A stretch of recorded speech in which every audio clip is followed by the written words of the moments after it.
हरियाणा राज्यसभा चुनाव का रिजल्ट घोषित हो गया और बहुत दिलचस्प इस बार रहा हरियाणा राज्यसभा का ये रण।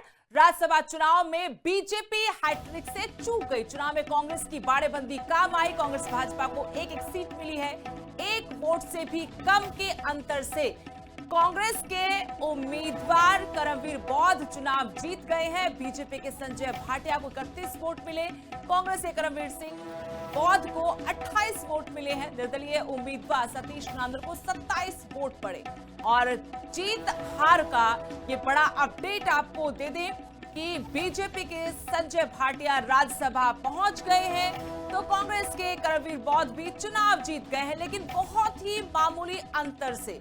अगर आप प्रेफरेंस के हिसाब से, वोट वैल्यू के हिसाब से इसका चुनाव परिणाम देखेंगे तो वो एक वोट से भी कम का अंतर है। वो अंतर 0.66 है।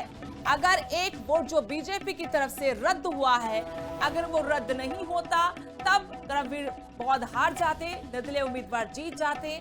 अगर आईएनएलडी के 2 वोट निर्दलीय को पड़ते तब भी कांग्रेस के उम्मीदवार हार रहे थे। लेकिन जीत होती है, चाहे छोटे मार्जिन से या बड़े से, और इसमें बाजी इस बार कांग्रेस ने मारी है।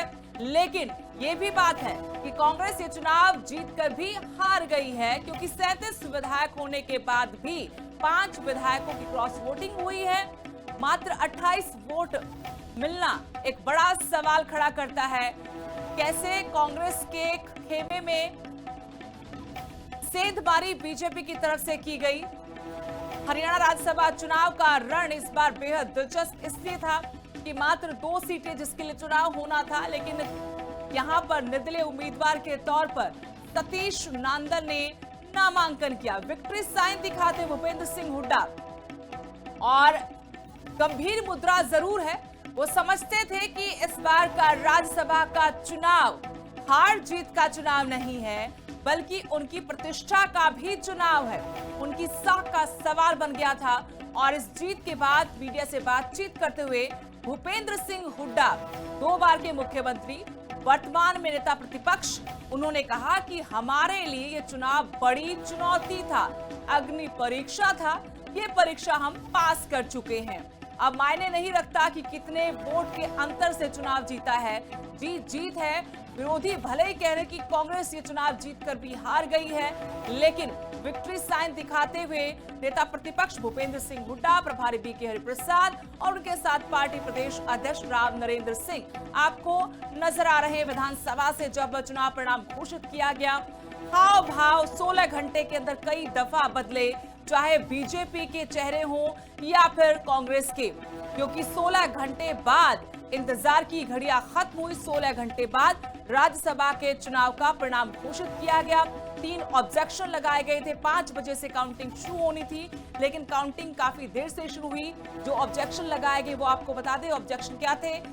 कांग्रेस की तरफ से कैबिनेट मंत्री अनिल विज के वोट को लेकर ऑब्जेक्शन लगाया गया था, सीक्रेसी लीक हुई है।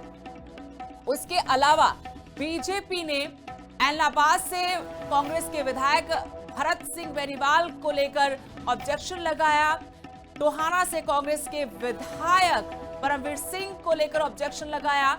और जो इलेक्शन कमीशन की तरफ से फैसला हुआ, फैसला ये हुआ कि अनिल विज का वोट वैध माना गया। व्हीलचेयर पर आए थे कांग्रेस की तरफ से। बीबी बत्रा ने कहा था कि सीक्रेसी लीक हुई है, किसी और के साथ वोट डालने वो गए हैं, लेकिन उनके वोट को वैध माना गया। दूसरी तरफ बीजेपी ने जो 2 वोट्स को लेकर ऑब्जेक्शन लगाया था, उसमें से परमवीर सिंह का वोट कैंसिल कर दिया गया, रद्द कर दिया गया। और भरत सिंह बेनीवाल का आखिरी फैसला उनके वोट को लेकर हुआ, उनके वोट को वैध माना गया, यानी सीक्रेसी लीक नहीं मानी गई। आपको बता दें कि कुल 83 वोटों के हिसाब से ये चुनाव परिणाम आया है। 88 वोट कास्ट हुए। 88 वोट कैसे कास्ट हुए वो गणित आपको समझाते। 90 विधायक, 90 विधानसभा सीटें तो 90 विधायक, 48 बीजेपी के पास, 37 कांग्रेस के पास और 2 आईएनएलडी के पास। 3 निर्दलीय विधायक चुनकर आए थे। 2024 विधानसभा चुनाव में 2 सीटें खाली हुई थी राज्यसभा की, किरण चौधरी और रामचंद्र जांगड़ा। उन्हीं सीटों को लेकर चुनाव था। तो 31-31 का आंकड़ा चाहिए था जीत के लिए दोनों उम्मीदवारों को, बीजेपी और कांग्रेस के उम्मीदवारों को, लेकिन यहां निर्दलीय ने ताल ठोकी। सतीश नांदल चुनाव मैदान में उतरे, 3 निर्दलीयों और 10 बीजेपी के समर्थित विधायकों के साथ इस चुनाव मैदान में उतरे। लेकिन जब वोटिंग का दिन आया, यानी कल जो वोटिंग हुई, उसमें आईएनएलडी ने आखिरी वक्त में अपने पत्ते खोले। 3 बजे के आसपास प्रेस कॉन्फ्रेंस कर कहा कि वो वोट नहीं डालेंगे और यही जनता का फैसला है, जनता के फैसले के साथ जाएंगे। 88 वोट पड़े, लेकिन इसके अलावा 5 वोट क्रॉस हुए, 5 वोट रद्द भी हुए, कैंसिल भी हुए।